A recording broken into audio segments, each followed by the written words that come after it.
Hey guys, it's Sam, and today I'm going to talk about my most anticipated spring releases. So this is my longest list of most anticipated releases in probably like over a year, I think. I know that spring is always a great time for book releases. I feel like some of my favorite stuff always tends to be in the spring and the fall, and that's just how kind of publishing season goes. The summer and the winter season just tends to be a little bit slower for the things that I like, so spring and fall just tend to be heavier anyway, but it's been a long time since I've had a list this long. There are 11 books on this list, a lot of them coming out in March this month. So as I've said before, for me, spring is March, April, and May. Whenever I comment that, I kind of lose either way because people are like, well, yeah, that's when spring is. And the other people are like, no, actually, spring is this time from the spring equinox to this date. So like officially, according to the calendar, in case any of you guys are wondering why I make this disclaimer, according to the calendar, that's not exactly when spring is, but to me, it's March, April, May. Let's get into it. There are a number of releases that came out on March 3rd. 3 that I'm excited about. The first one is gonna make like everyone's list, and actually a lot of these are gonna make everyone's list. A lot of these are very anticipated by a lot of people.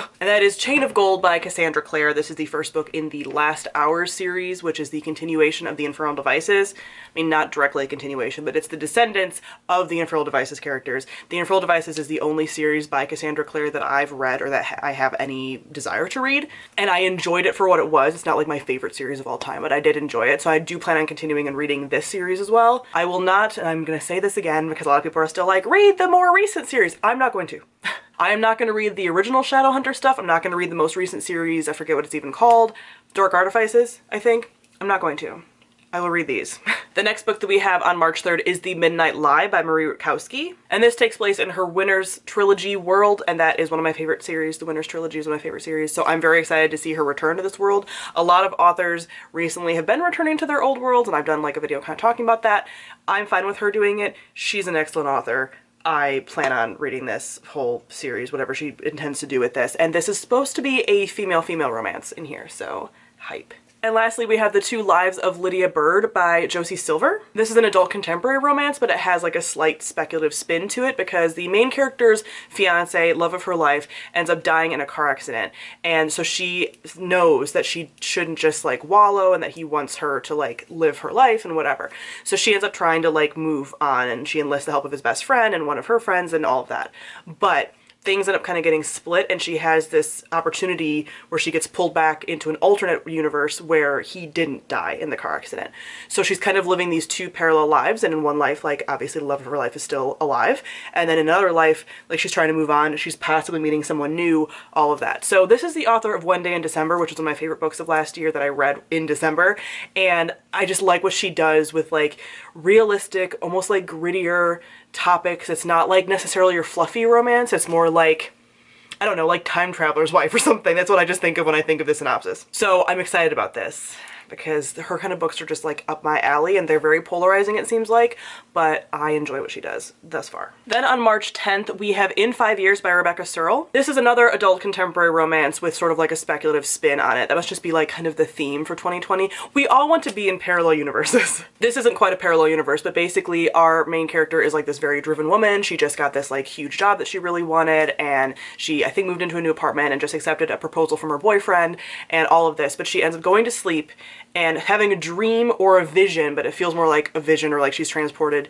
5 years in the future. She's in a different apartment. She has a different ring on her finger than the one that she was proposed to with, and there's another man that like walks through the door before she wakes up, and she knows it's 5 years in the future because of the television being on and like the date scrolling. So she wakes up and is like, ah, whatever, kind of goes on with her life. But then 4.5 years later, the guy that she saw in like the dream vision, she like sees, and everything kind of goes from there. I love these kind of like speculative twist romances as well, so this looks like it's going to be something that I'm going to enjoy. Fingers crossed. Then on March 24th, we have The City We Became by N.K. Jemisin. This is the first book in a new like fantasy, again like speculative-y type series from N.K. Jemisin, who is amazing, brilliant, wonderful, spectacular. She did the Broken Earth trilogy that was Hugo Award winning for every single book.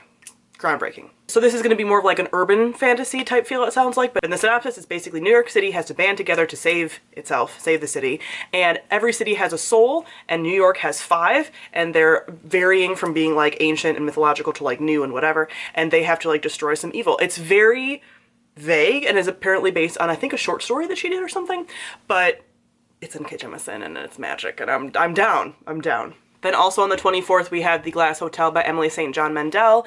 This is the newest release from the Station 11 author. This is another standalone. I'm sure it'll have some speculative elements to it. Yes, it has a synopsis. I've said before when I talk about this book, I don't even care what the synopsis is because the synopsis for Station 11 didn't really pull me in, but then I read it and it was amazing. So I don't really care about like the plot of this. I just love and adore what she does, and I have faith. So I'm just jumping in blind to this one. So if you guys want to know what the synopsis is, check out Goodreads.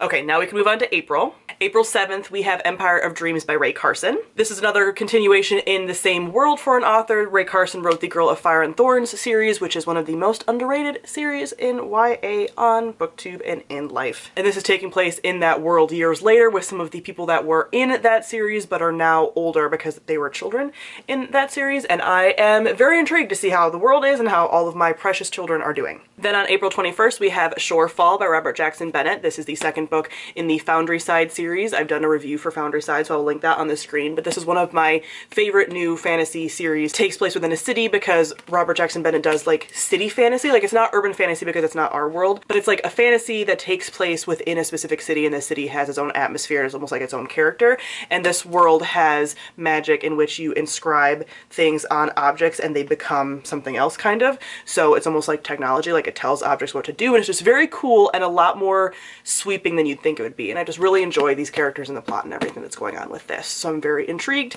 I obviously have a copy, so I will hopefully get to it before April. I don't know, I'll probably read it in April. Who knows? Who knows? Then on April 30th, we have The Girl and the Stars by Mark Lawrence, another return to the same world, but this is an author that recently has done stuff in that world. So Mark Lawrence wrote Red Sister, the Book of the Ancestor series, and that is a grimdark fantasy series that I loved that followed magical assassin nuns. And this is the continuation, not necessarily of that series, but within that world. It's kind of in a different part of the world, and it's, I think, is going to be following more of like the tribes that are in like the ice part of that world. That'll make sense to you if you've read that series. So I really enjoyed, like I said, his first series, and I will most likely be listening to this on audiobook. I'm hoping it has the same audiobook narrator because the audiobooks for the first series were great. And now we can get into May. On May 12th, we have House of Dragons by Jessica Cluess. This is a YA dragon book, guys. It's the first book in a series. It's about dragons. That's like all I care about. I read the synopsis more than once, so I know that it's like a good synopsis that I'm interested in. It's about dragons, man. And Jessica Cluess wrote the Kingdom on Fire series. The last book is one that I wish and hope to finish because I now own it. So I'm hoping to finish that series up before I read this series. They're not connected at all, but I really enjoy that first series. It's a darker twist on things. It's a very kind of like underhyped series. I feel like it should be more popular than it is, but I really like what she does with like morally grayness, which I know not everyone loves, but I do. And on May 14th, we have Someday in Paris by Olivia Lara. This is another adult romance, a little bit more historical, like historical contemporary, because it starts in 1954, and it follows two characters who meet in Paris in an art exhibit, and the power goes out, so they're kind of like stuck in this art exhibit, and they sort of like fall in love within that one day. And then they don't see each other again, they get like split, and then years go by and they meet up again, and it's sort of them falling in love over and over, not in like a speculative way, they just keep like sort of missing each other, you know, ships in the night and stuff. And I sort of love that bullshit. So I'm into it, and this is in time for like summer reads, romance, blah.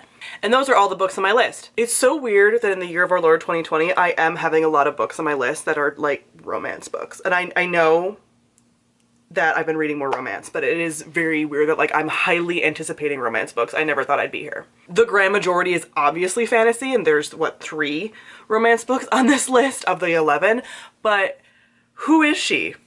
I don't know. But that is it for my most anticipated spring releases, so comment down below, let me know what some of your most anticipated releases are. Let me know if you feel like I missed anything, if there's something that you feel like I would really enjoy, let me know. So thank you all for watching, and I'll see all of you guys soon. Bye.